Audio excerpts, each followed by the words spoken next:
Hello students, आज हम पढ़ेंगे composition and function of blood. सबसे पहले देखेंगे हम इंट्रोडक्शन। ब्लड क्या है? Blood is a specialised fluid connective tissue. Blood क्या है? ब्लड एक स्पेशलाइज्ड फ्लूइड कनेक्टिव टिश्यू है। इसका फिजिकल कैरेक्टरिस्टिक क्या है? ब्राइट रेड है। ब्राइट रेड का क्यों होता है? क्योंकि ऑक्सीजनेटेड होता है, और ये ऑक्सीजनेटेड ब्लड जो है वो हमारे आर्टरीज में ही मेनली पाया जाता है।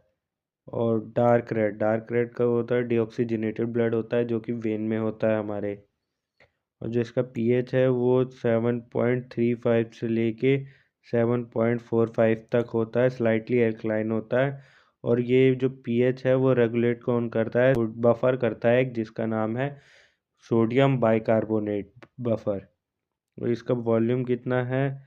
जो मेल है उसमें होता है 5 to 6 लीटर, और जो फीमेल है उसमें होता है 4 to 5 लीटर। ये अप्रोक्स हमारा जो बॉडी वेट होता है उसका 7 to 8% होता है। जितना भी हमारा बॉडी वेट होगा उसका 7 to 8% जो होता है उतना ही हमारा ब्लड होता है। इसका जनरल फंक्शन क्या है? ट्रांसपोर्ट करता है O2 को और न्यूट्रिएंट्स को। रेगुलेट क्या करता है? बॉडी टेम्परेचर और पीएच को। प्रोटेक्ट करता है इम्यूनिटी एंड क्लॉटिंग के थ्रू। अब हम देखेंगे इसके कंपोजिशन का ओवरव्यू। सेपरेशन, जब हम इसे सेंट्रीफ्यूज करते हैं तो क्या होता है? ये लेयर्स में डिवाइड हो जाता है। किसके बेस पे? डेंसिटी के बेस पे। जिसमें दो मेन कंपोनेंट होते हैं। पहला कौन सा है? प्लाज्मा, जो कि 55% होता है। दूसरा होता है फ्लूइड, जो कि 45% होता है। प्लाज्मा में क्या होता है? लिक्विड पार्ट होता है, और जो फॉर्म्ड एलिमेंट है उसमें होता है सेल्यूलर कंपोनेंट्स। ये है MLT नोट। ये इंपॉर्टेंट पॉइंट है। The layer between plasma and RBC is the buffy coat. WBC and platelet, इसका क्या मतलब है? जब भी हम ब्लड सैंपल को सेंट्रीफ्यूज करते हैं ना, तो उसमें दो लेयर बनती है। एक होती है प्लाज्मा की, एक होती है RBC की। RBC की डेंसिटी ज़्यादा होती है इसलिए वो नीचे होता है, और WBC प्लाज्मा की डेंसिटी कम होती है, वो लिक्विड पार्ट होता है मेनली, तो वो ऊपर होता है। और जो उसमें जो बफी कोट होता है उसमें क्या क्या होता है? उसमें होता है वाइट ब्लड सेल और WBC। जैसे ये हो गया, ये हमारा एक होल ब्लड का सैंपल है जो कि हम पर्पल टॉप ट्यूब में लेंगे। इसमें EDTA होता है, जो कि क्या करता है? कैल्शियम चिलेटिंग एजेंट होता है। वो कैल्शियम के साथ बाइंड हो जाता है और जो ब्लड सैंपल होता है उसे कोगुलेट होने नहीं देता है। उसके बाद जब हम इसे सेंट्रीफ्यूज करेंगे तो ये दो लेयर आ गई। ऊपर है ये प्लाज्मा की, नीचे है ये RBC की। तो ये प्लाज्मा और RBC के बीच में क्या है? WBC और ये प्लेटलेट। जो ये ले जो यहाँ से लेके यहाँ तक की जो लेयर होती है इसे हम बफी कोट कहते हैं।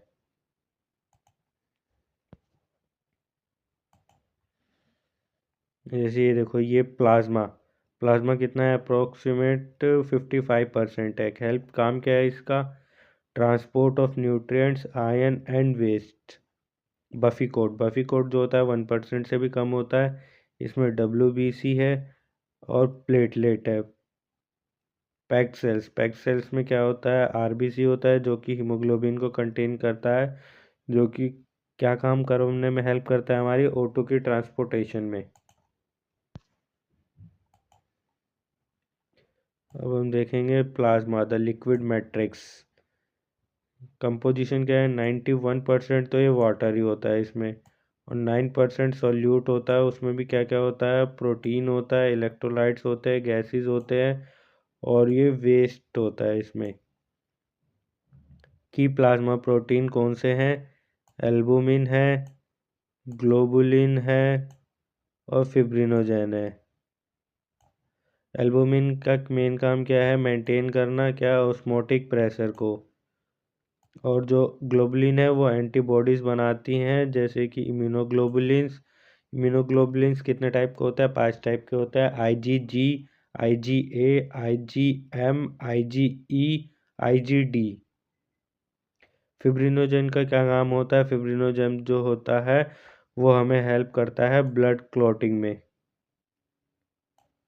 जो फिब्रिन बनता है, ये इनएक्टिव फॉर्म होती है फिब्रिन की। ये हमारा फिर से आ गया एक MLT नोट। प्लाज्मा और सीरम। प्लाज्मा क्या होता है? Plasma contains fibrinogen. प्लाज्मा में जो है वो फिब्रिनोजन प्रेजेंट होता है। फिब्रिनोजन प्रेजेंट होने का मतलब क्या है? ब्लड सैंपल जो है वो कोगुलेट नहीं है, उसके अंदर एंटीकोगुलेंट ऐड करा गया है, तभी वो हमें मिलेगा। और सीरम क्या होता है? सीरम होता है प्लाज्मा माइनस फिब्रिनोजन, और ये हमें क्लोटेड ब्लड से ही मिलेगा, क्योंकि जिसमें क्या होता है, फिब्रिनोजन जो है वो क्लॉट फॉर्मेशन में यूज़ हो जाता है, इसलिए उसमें फिब्रिनोजन नहीं होता, तो वो हमारा सीरम हो जाता है। अब है erythrocytes. Erythrocytes RBCs, red blood cells. इनकी मॉर्फोलॉजी क्या है? ये बाइकॉन्केव शेप्ड होते हैं, एक न्यूक्लिएटेड होते हैं। इन मैच्योर सेल्स में जो होता है वो no nucleus in mature cells. Mature cells में क्या होता है? न्यूक्लियस होता ही नहीं है। और इनका फंक्शन क्या है? O2 और CO2 का ट्रांसपोर्ट करना, किससे? हीमोग्लोबिन के थ्रू। इनकी एवरेज लाइफ स्पैन क्या है? 120 डेज है। नॉर्मल रेंज मेल में होगा 4.5 टू 5.5 मिलियन पर MM क्यूबिक। फीमेल में होगा 4 टू 5 मिलियन पर MM क्यूबिक। फिर से आगे हमारा एक MLT नोट। अब देखते हैं क्या है इसमें। अनीमिया है, पॉलीसाइथीमिया और माइक्रोस्कोपिक एग्जामिनेशन। लो अनीमिया क्या होता है? जब लो आरबीसी लो हो और जो हीमोग्लोबिन का कंटेंट है वो कम हो। पॉलीसाइथीमिया। पॉलीसाइथीमिया, पॉली का मतलब होता है ज़्यादा, पॉलीसाइथीमिया का मतलब और साइथीमिया का मतलब क्या हो गया? जब आरबीसी का काउंट जो है ज़्यादा हो। Check for size. Microscopic examination में हम एनाइसोसाइटोसिस किसे बोलते हैं? साइज को बोलते हैं। पोक्लियोसाइटोसिस कब बोलते हैं? जब शेप में चेंज हो। अब हम देखेंगे ल्यूकोसाइट्स, WBC। इसका कैरेक्टरिस्टिक क्या है? ये न्यूक्लिएटेड होता है, जबकि आरबीसी जो है वो ए न्यूक्लिएटेड था। ये आरबीसी से बड़े होते हैं, लेकिन ये आरबीसी से कम होते हैं नंबर में। इनका काम क्या होता है? बॉडी डिफेंस और इम्यूनिटी में हेल्प करते हैं। इनका नॉर्मल रेंज कितना है? 4000 टू 11,000 पर MM क्यूबिक। क्लासिफिकेशन किस बेस पे होती है? दो बेस पे होती है, ग्रेनुलोसाइट्स और ए ग्रेनुलोसाइट्स। ग्रेन्यूल्स है या नहीं है, इनके बेसिस पे इनकी क्लासिफिकेशन है। उसमें भी इसमें तीन होते हैं, न्यूट्रोफिल होता है, इस्नोफिल होता है और बेसोफिल होता है। और ए ग्रेनुलोसाइट्स में क्या क्या होता है? लिम्फोसाइट और मोनोसाइट होता है।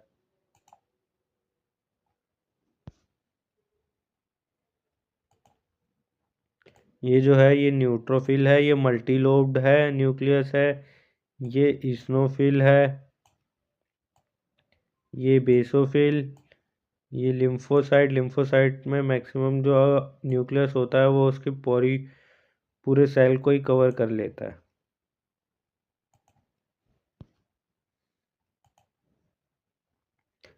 अब देखें ग्रेनुलोसाइट्स के माइक्रोस्कोपिक आइडेंटिफिकेशन देखेंगे। ये क्या है? न्यूट्रोफिल। न्यूट्रोफिल कितना होता है? 40 to 70% प्रेजेंट होता है हमारे ब्लड में। जो WBC का 4000 टू 11,000 का जो काउंट है, उसमें से 40 to 70% क्या प्रेजेंट होता है? न्यूट्रोफिल। इसका न्यूक्लियस कैसा होता है? मल्टीलोब्ड होता है, 2 to 5 लोब्स प्रेजेंट होते हैं उसमें। फंक्शन क्या है इसका? फैगोसाइटोसिस। ये बैक्टीरिया से फाइट करते हैं। अब फिर से आगे हमारा एक MLT नोट, इम्पोर्टेंट पॉइंट है, ये देखते हैं क्या है। Increase indicate acute bacterial infection, shift to left. Increase हो जाता है कब? ये जब एक्यूट बैक्टीरियल इन्फेक्शन हो। जब भी हमारे बैक्टीरियल इन्फेक्शन की स्टार्टिंग होती है तो उसमें ये इंक्रीज रहते हैं। एक्यूट का मतलब लेटेस्ट होता है, और जो क्रोनिक होता है जो कि लंबे समय से चल रही हो कोई बीमारी हमें।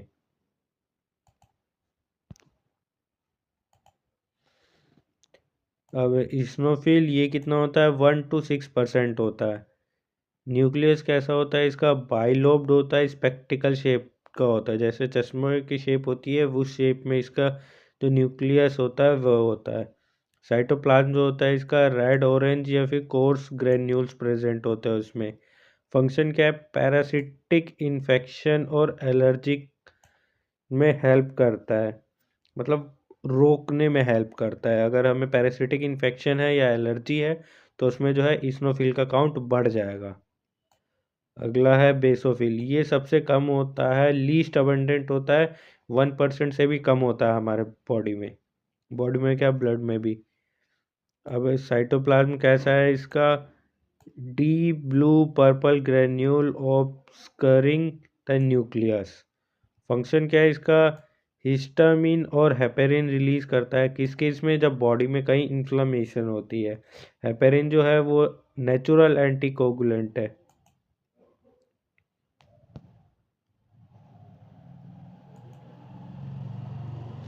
अब है ग्रेनुलोसाइट्स, जिनमें ग्रेन्यूल्स प्रेजेंट नहीं होते हैं।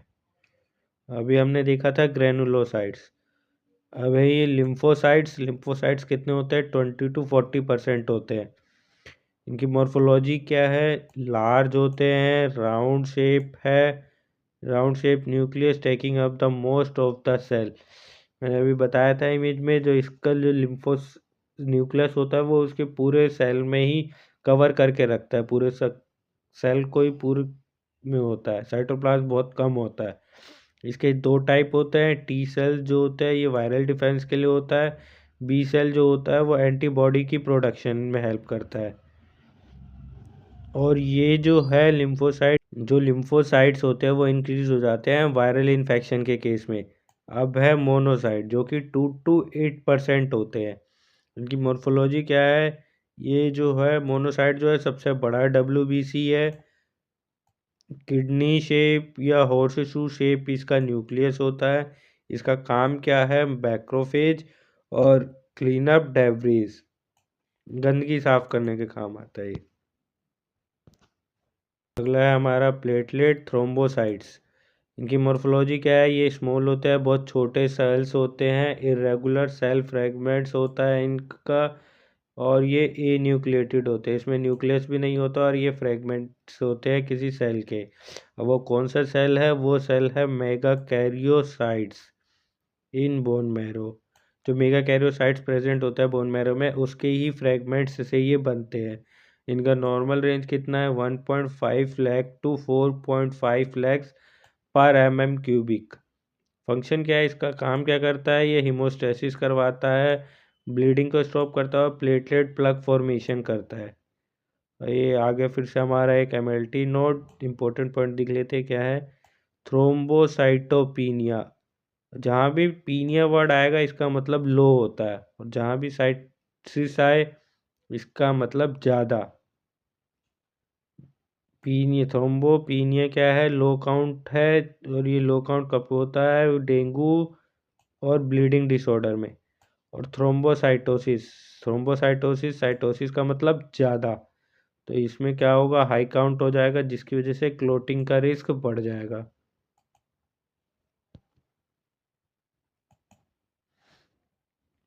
ये हीमोपोइसिस क्या होता है, ब्लड सेल की फॉर्मेशन जो होती है उसे हम हीमोपोइसिस बोलते हैं। हीमोपोइसिस कहाँ होता है, रेड बोन मैरो में होती है, किसमें, एडल्ट्स में। किससे होती है, स्टेम सेल से होती है। स्टेम सेल कौन सी है, प्लूरीपोटेंट हिमेटोपोइटिक स्टेम सेल। अब देखते हैं इसके प्रोसेस। जो इरिथ्रोपोइसिस होता है उसे हम RBC प्रोडक्शन को बोलते हैं हम क्या, इरिथ्रोपोइसिस। WBC की प्रोडक्शन को क्या बोलेंगे हम, ल्यूकोपोइसिस। और प्लेटलेट की प्रोडक्शन को क्या बोलेंगे हम, thrombopoiesis. MLT note, understanding leukaemia, cancer of bone marrow and A plastic anaemia. जो ल्यूकेमिया होता है उसमें क्या होता है, जो WBCs होते हैं वो अनकंट्रोल्ड ग्रोथ शो करते हैं, नंबर जो होता है वो बहुत ज़्यादा होता है।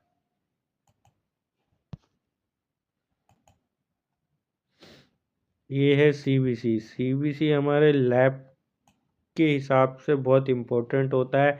आपको कोई भी बीमारी होगी, अगर हमें पता करना आपको बैक्टीरियल इन्फेक्शन है, वायरल है या एलर्जी है, तो हम उसके लिए क्या करवाएंगे, या पैरासिटिक इन्फेक्शन है, इसके लिए हम CBC करवा लेते हैं। या किस टाइप का अनीमिया है, उसके लिए भी हम सीबीसी करवाते हैं, जिसमें क्या क्या आता है। एक तो हीमोग्लोबिन आता है, हीमोग्लोबिन से हमें क्या पता चलेगा, O2 कैरिंग कैपेसिटी, या फिर ये क्या होता है, O2 कैरिंग कंपोनेंट है हीमोग्लोबिन। हम पीसीबी चेक करते हैं, पीसीबी क्या होता है, हीमेटोक्रिट भी बोलते हैं इसे। और इसमें हम रूल ऑफ 3 देखते थे, एक फॉलो होता है। अगर आपका नॉर्मल है तो उसमें क्या होता है, हेमाटोक्रिट जो होता है ना, ये हीमोग्लोबिन के 3 गुना होता है। रूल ऑफ 3 क्या होता है, haematocrit is equals to RBC haemoglobin multiplied 3, यानी कि 3 टाइम्स ऑफ हीमोग्लोबिन। और उसके बाद ये है एमसीवी, एमसीएच, एमसीएचसी। ये क्या है, रेड सेल इंडाइसिस है। ये किस काम में हेल्प आता है, डायग्नोसिस और टाइप ऑफ अनीमिया डिटेक्ट करने में हेल्प में आते हैं। ये डिफरेंशियल ल्यूकोसाइट काउंट, इसमें क्या होता है, percentage of each WBC type. एक होता है टीएलसी, टीएलसी की फुल फॉर्म क्या होती है, टोटल ल्यूकोसाइट काउंट। उसमें हमें ये पता चलता है टोटल कितना है। और ये है एक ईएसआर, इरिथ्रोसाइट सेडिमेंटेशन रेट। ये क्या है, मार्कर ऑफ इन्फ्लामेशन है।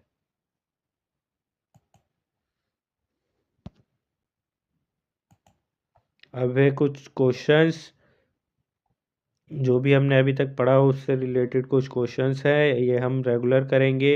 इस क्लास की जो पीडीएफ है वो आपको हमारे टेलीग्राम ग्रुप में या फिर व्हाट्सएप ग्रुप में मिल जाएगी। आप ये वीडियो अपने दोस्तों के साथ शेयर करना, उनकी भी हेल्प होगी इससे। अगर आपको ये कंटेंट अच्छा लगे तो लाइक ज़रूर करना। अब हम क्वेश्चन करेंगे, pH range of human blood कितना था, 6.5 to 6.8, no, 7.35 to 7.45।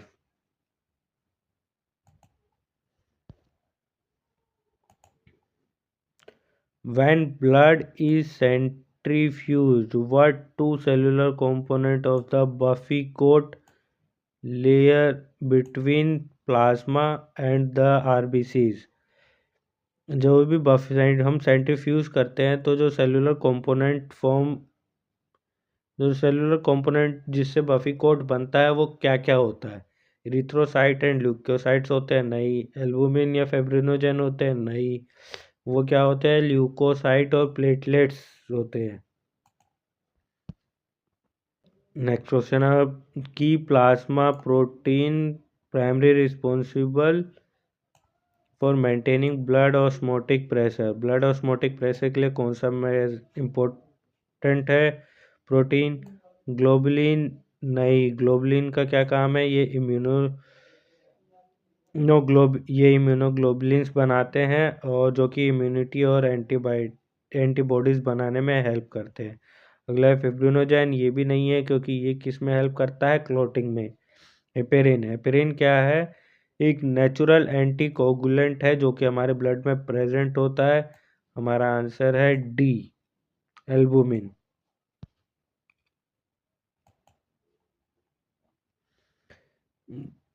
Serum defined as, serum को हम कैसे डिफाइन करेंगे, plasma plus antibodies, no. Formed element minus platelet, ये भी नहीं है। प्लाज्मा माइनस फिब्रिनोजेन, ये हमारा सही आंसर है। प्लाज्मा में से जब ये फिब्रिनोजेन खत्म हटा देंगे तो हमारा सीरम बचेगा।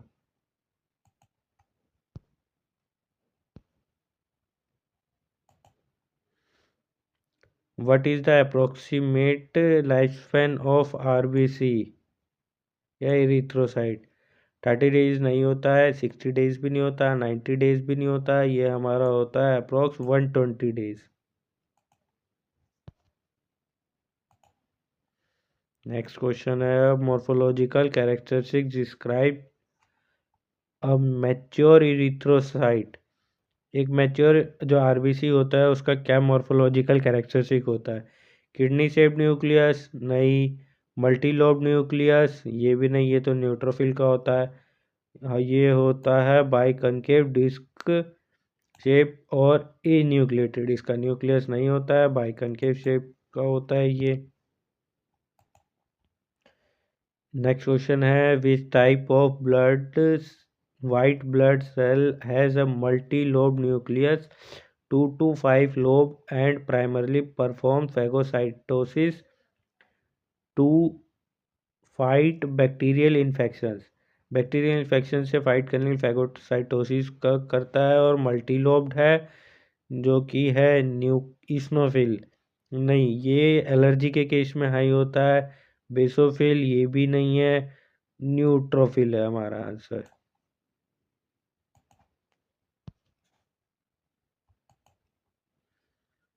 नेक्स्ट क्वेश्चन है basophil play a role in inflammation by releasing which two key substance. जब भी इन्फ्लेमेशन होती है तो कौन से दो इम्पोर्टेंट सब्सटेंस है जो कि बेसोफिल रिलीज करता है? ऑक्सीजन एंड कार्बन डाइऑक्साइड नहीं। बी एंड टी सेल ये भी नहीं है। एल्बुमिन ग्लोबुलिन ये भी नहीं। जो बेसोफिल होता है वो क्या रिलीज करता है? हिस्टामिन और हेपेरिन।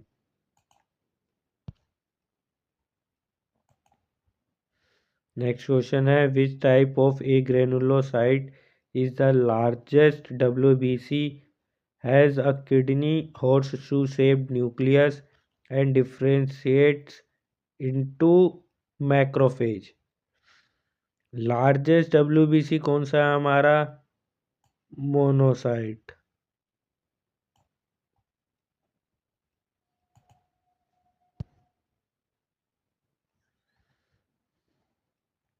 नेक्स्ट क्वेश्चन है अब from which large cell in the bone marrow do platelets originated as fragment. ऐसी कौन सी बड़ी सेल है जिस बोन मैरो में जिससे हमारे प्लेटलेट्स का ओरिजिनेट होता है फ्रैगमेंट्स के तौर पे? तो प्लूरिपोटेंट हिमेटोपोइटिक स्टेम सेल ये भी नहीं है। इरिथ्रोसाइट नहीं। लिम्फोसाइट भी नहीं है। इसका आंसर होगा हमारा मेगा कैरियोसाइट।